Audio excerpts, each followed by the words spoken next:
अगर एक बाप की औलाद है तो प्रेस कॉन्फ्रेंस करके बताए कि मैंने ऐसा कौन सा अधिकार अंग्रेज ने हमको दिया और वो हमने निषाद समाज को छीनकर दूसरी जाति में बांट दिया। अंग्रेज 1935 में दिया और जब ये मंत्री बने तो एक लाइन में उसको ही निरस्त कर दिए इस कानून को। इससे घटिया इंसान मैंने मेरे पूरी जिंदगी में निषाद समाज में कहीं किसी को नहीं देखा। जो व्यक्ति जिस थाली में खा रहा है उसी में छेद करने का सोच रहा है। कुछ लोगों को पाल के रखा है, गले में पट्टा पहना कर रखा है, उसको उसके जात के सामने में भोंकने के लिए खड़ा कर देता है। जैसे लालू जी के सामने में भोंकने के लिए खड़ा कर देता है नित्यानंद राय जी को, मुकेश सहनी के सामने में इन लोगों को खड़ा कर दिया। भाई कहते क्या है करते क्या है, मलाह का पूता सब समझ गया ये क्या कहते हैं। जब टिकट बंटवारा की बात हुई, ठीक है ना, उनको मैं खुद टिकट दिया हूँ। 2020 में भगवान को साक्षी मान के, अपने परिवार को साक्षी मान के वीआईपी पार्टी का सदस्य बने 70 लाख रुपया लेकर, और ये लोग सिंबल वापस कर दिया। वो भूपेंद्र यादव जी को खड़ा कीजिए कि सिंबल हमको दिए कि भाजपा के सीना पे चढ़कर आरक्षण हम लेंगे। राजभूषण चौधरी को किसने राजनीति में पैदा किया? मैंने पैदा किया। मैंने रामचंद्र सहनी को टिकट नहीं दिया सुगौली में, उन्होंने फिर से टिकट लेकर हार गया, फिर भाजपा में ज्वाइन कर लिया। हमने विद्यासागर निषाद को टिकट समस्तीपुर से नहीं दिया, फिर जीतने के बाद चला गया जेडीयू में, नीतीश कुमार के साथ चला गया। हमने विजय गौरी को हमने टिकट कटिहार में नहीं दिया, फिर वहां पे हमारे साथ छोड़कर फिर जेडीयू में चला गया। नमस्कार, स्वागत है आपका लाइव बिहार में। मैं हूं आपके साथ है संदीप सिंह। इस साल बिहार में विधानसभा का चुनाव होना है और चुनाव से पहले देखिए तमाम जो पार्टियां हैं वो चुनावी रणनीति में जुड़ गई है। लगातार क्षेत्र में जा रहे हैं, दौरा कर रहे हैं, अपनी पार्टी की मजबूती के लिए तमाम तरह के कार्यक्रम कर रहे हैं। देखिए इसी कड़ी में वीआईपी सुप्रीमो मुकेश सहनी भी बिहार में अलग अलग जगह जा रहे हैं, पार्टी की मजबूती के लिए लगातार काम कर रहे हैं और बयान भी दे रहे हैं। लेकिन देखिए इसको लेकर के अब कुछ ऐसे नेता है एनडीए के जो पहले वीआईपी पार्टी में ही थे, वो कई आरोप लगाए हैं। इसको लेकर के बातचीत करेंगे। लेकिन चुनावी साल है, क्या कुछ तैयारियां हैं वीआईपी पार्टी की और साथ ही साथ महागठबंधन के लिए क्या कुछ कर रहे हैं, क्या रणनीति है, तमाम बिंदुओं पर खास बातचीत करेंगे। हमारे साथ बात करने के लिए इस वक्त खुद वीआईपी सुप्रीमो मुकेश सहनी जी है, सीधे जुड़ेंगे, बातचीत करेंगे। सबसे पहले बिहार घूम रहे हैं, चुनावी साल है, क्या रिस्पॉन्स मिल रहा है, जनता का कैसा समर्थन? बहुत ही अच्छा रिस्पांस है। और चुनावी साल आपने जानते ही हैं कि चुनावी साल है, तो कल भी हम मधेपुरा, सहरसा, सुपौल, मधुबनी से करते हुए अभी मैं पटना आया हूं। और जितना हो सकता है, जितना पार्टी को मजबूत करने का पूरा उस पर हम लोग प्रयासरत हैं। पूरे हमारे पार्टी के जितने भी कार्यकर्ता हैं पिछले 10 सालों से संघर्ष कर रहे हैं, वो मजबूती से अपनी पार्टी को मजबूती करने में लगे हैं। और उसी तरीके से सभी गठबंधन के सभी नेता जो है अपने अपने पार्टी को मजबूती करने में लगे हैं। और इस बार मेरा मानना है कि बिहार में महागठबंधन की सरकार बनेगी, क्योंकि 20 साल हो चुका है नीतीश कुमार जी में। अब नीतीश कुमार जी से बिहार चल नहीं पा रहा है, अभी वो सही से भाषण तक नहीं दे पा रहे हैं। आपने देखा कि हाल फिलहाल मांझी जी के मंच पर गए और 15 सेकंड का भाषण दिए, जहां पे इतने बड़े संख्या में दलित भाई आए थे। तो दलित भाई के उत्थान के बारे में बात करना चाहिए, दलित के समस्या के बारे में बात करना चाहिए, लेकिन उन्होंने नहीं किया। और एक तरफ से कह दे तो उनकी तबीयत सही नहीं है, इसके कारण वो भाषण नहीं दे पाए।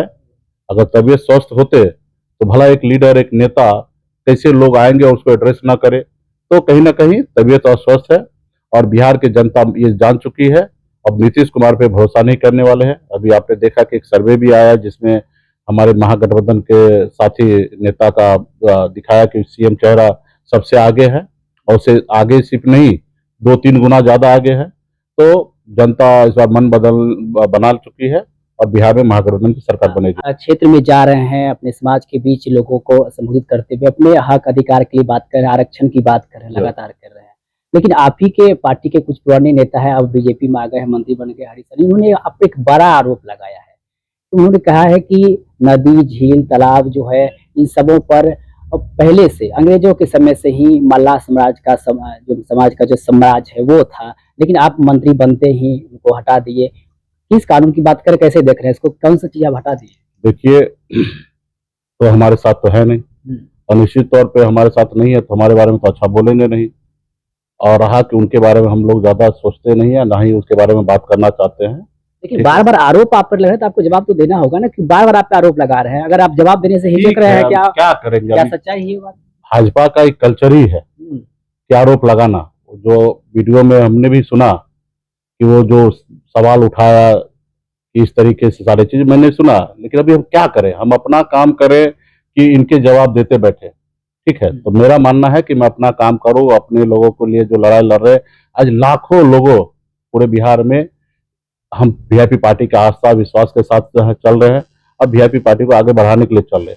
लेकिन इनके बारे में हम क्या सोचे, इसी देखिए देश में भी इससे पहले भी आजादी की जब लड़ाई लड़ा गया था तो कुछ हमारे ही देश के ही लोग बेचैन बन के अंग्रेज के लिए काम किया था, जिसके कारण 250 साल लग गया कि आजादी लेने में। तो उसी प्रकार है, जो थाली में खा रहे उसी थाली में छेद कर रहे हैं हरी सनी जी।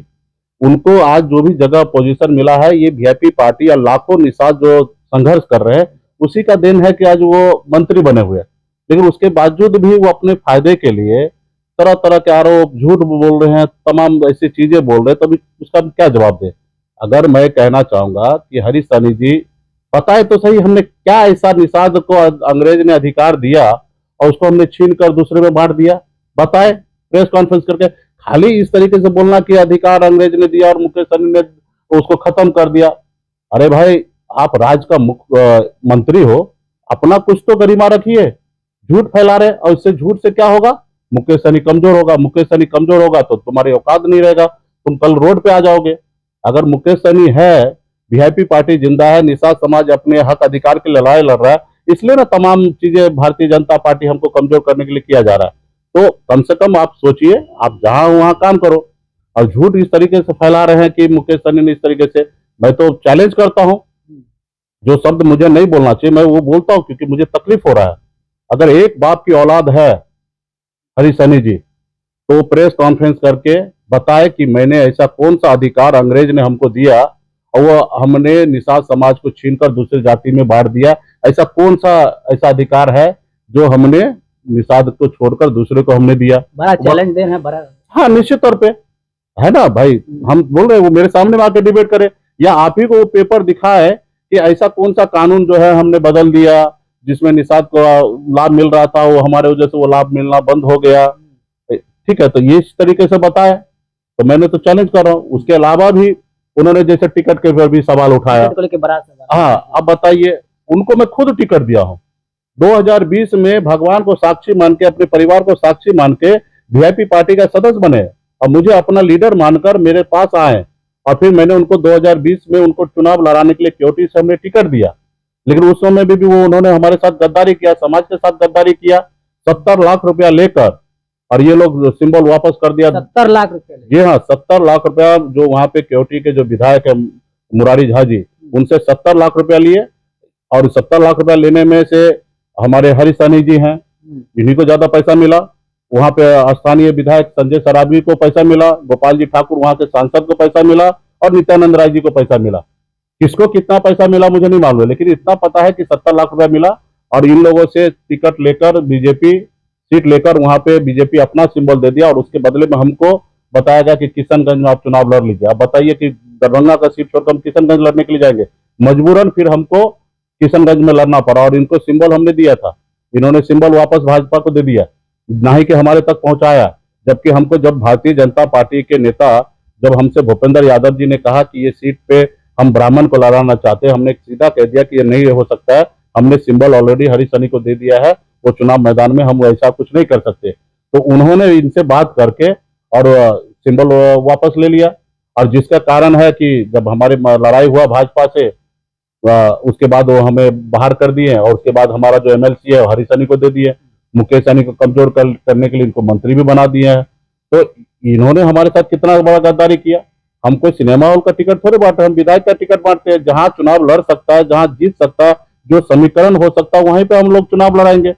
बार बार आरोप लगाते हैं आप पे कि समाज के लिए कहते हैं, करते नहीं, टिकट बंटवारे। हमने इन्हीं को टिकट दिया था, क्या किए? 70 लाख में बेच दिया ना। बताइए, वो भूपेंद्र यादव जी को खड़ा कीजिए कि सिंबल हमको दिए।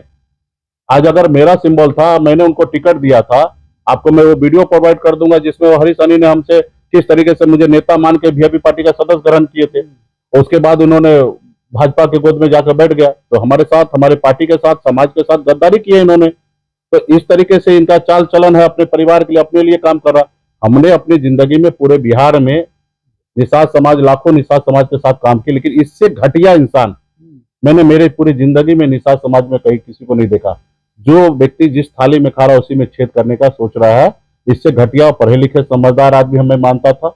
लेकिन अनाप शनाप कुछ भी भाजपा का जो एक एजेंडा होता है, झूठ फैलाओ, झूठ फैलाने में लगा। हमने कहा ना, इसकी अगर एक बाप की औलाद है तो बताए कि मैंने विभाग में ऐसा क्या काम कर दिया जिससे निषाद का नुकसान हो गया और वो मैं क्या पॉलिसी बदल दिया।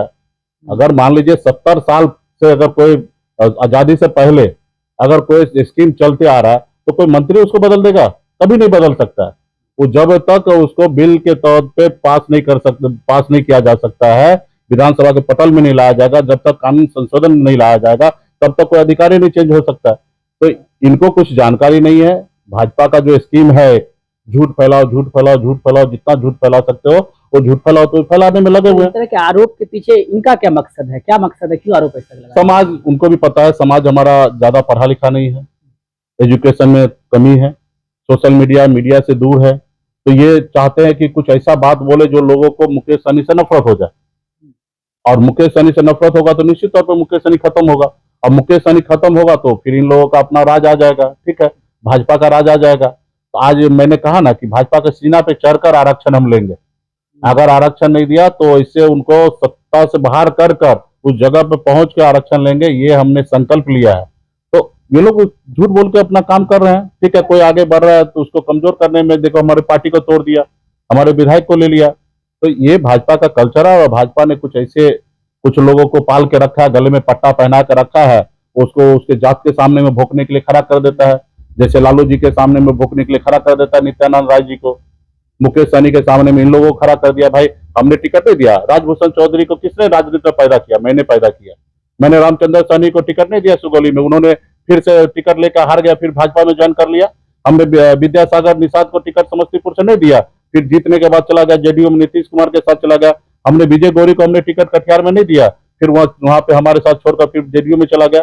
हम लोग तो टिकट दे रहे, जयराज चौधरी को, बिंद जी को हमने टिकट नहीं दिया बक्सर में, तमाम लोगों को हम लोग टिकट दे रहे हैं। अभी कुछ लोग हमारी तैयारी नहीं रहने के कारण सफल नहीं हो रहे, हमारे पास संसाधन का अभाव है। भाजपा के जैसा नहीं करोड़ों करोड़ रुपया है और किसी कैंडिडेट को दे दो और वो चुनाव जीत के आएगा पैसे बहा के। हमारे पास तैयारी पे ही हम चुनाव जीतेंगे। अभी हमारे लोग लड़ने वाला उतना नहीं है, क्योंकि राजनीति में ज्यादा देखा जाता है कि जो जाति के लोग जहां सिटिंग है उन्हीं को वहां पे मौका मिलता है। किसी सिटिंग सीट को किसी जाति को टिकट काट के किसी दूसरे जाति को टिकट नहीं दिया जाता। आज भाजपा भी मुजफ्फरपुर में, उनको मालूम था उनका अजय निषाद अच्छा काम नहीं किया, लेकिन कहा वो टिकट काट के भूमियार को दे दिया, उन्होंने भी वहां पे निषाद को ही दिया। तो उसी तरीके से निषाद जब तक एक बार जीतेगा नहीं तब तक वो सीट उनका नहीं होगा, और जब वो जीतने के लिए पहले तैयारी करना पड़ेगा। तो अभी हम लोग उस रास्ते पे तैयारी कर रहे हैं, बहुत ऐसे जगह हम लोग लड़ रहे हैं लेकिन सफल नहीं हो रहे। लेकिन हमारा मानना है कि आने वाले समय में ऐसे ही लड़ाई लड़ते रहेंगे तो एक न एक दिन सफल होंगे। हम लोग सबको चुनाव लड़ा रहे हैं, रहा कि पार्टी का एक ही उद्देश्य होता है, पार्टी चुनाव जीते। ठीक है, तो हम लोग ये करना है, और मैं तो आपके माध्यम से चैलेंज किया हूँ, हरीश सहनी बताए कि मैंने क्या कानून में बदलाव कर दिया जो अंग्रेज ने दिया था और उसको समाज को हमने खत्म कर दिया। एक खाली वो बताए, फिर मैं उसका जवाब दूंगा। एक आखिरी सवाल रहेगा कि ऐसा क्यों हो रहा है? अक्सर देखा जा रहा है जो आपकी पार्टी में रहते हैं, चुनाव लड़ते हैं, कुछ दिन के बाद फिर बीजेपी में चले जाते हैं, बीजेपी में उन्हें मंत्री बनाया जाता है, चाहे हरीश सहनी हो, चाहे राजभूषण निषाद हो, चाहे राजू सिंह हो, सबको मंत्री बनाया जाता है। संघर्ष करना नहीं है, सबको मलाई खाना है। हमने कहा ना, आजादी की लड़ाई में अगर सब साथ दे देता तो चंद लाखों लोग नहीं थे, अंग्रेज 2 मिनट में मार के भगा दिया जाता। लेकिन हमारे लोग ही उनको जगह दे दिए, इसलिए हमको 250 साल लगा। अभी भी वही है, सब लोग संघर्ष नहीं करना चाह रहा है, सब लोग चाहता है कि हम सत्ता पावर का सुख भोगते रहें। तो ऐसे लोगों के लिए हम क्या कर सकते हैं? जो लोग संघर्ष करना है तो हम लोग है, संघर्ष करने में लगे हैं। और हमको पता है, हमने बिहार में परिभाषा बदला है कि मल्लाह से मछली नहीं मारता है। अभी विधायक और सांसद बनाएगा और हम आने वाले समय में बनाएंगे मजबूती। कितने सीट पे लड़ रहे हैं चुनाव? मैक्सिमम सीट पर लड़ेंगे, वो समय आएगा, आप लोगों को जानकारी देंगे। बहुत बहुत धन्यवाद बातचीत करने के लिए। तो देखिए, हमारे साथ बातचीत कर रहे थे वीआईपी सुप्रीमो मुकेश सहनी जी। इन्होंने सीधे तौर पर हरीश सहनी को चैलेंज दिए हैं, यदि हिम्मत है, अगर दम है तो हमारे सवाल का जवाब दे, बताए कि कौन सा ऐसा कानून है जिसको हमने खत्म कर दिया। क्या ऐसा संभव है कि एक मंत्री जो है वो किसी कानून को बदल सकते हैं? अगर दम है तो वो सामने आकर के हमारा जवाब दे।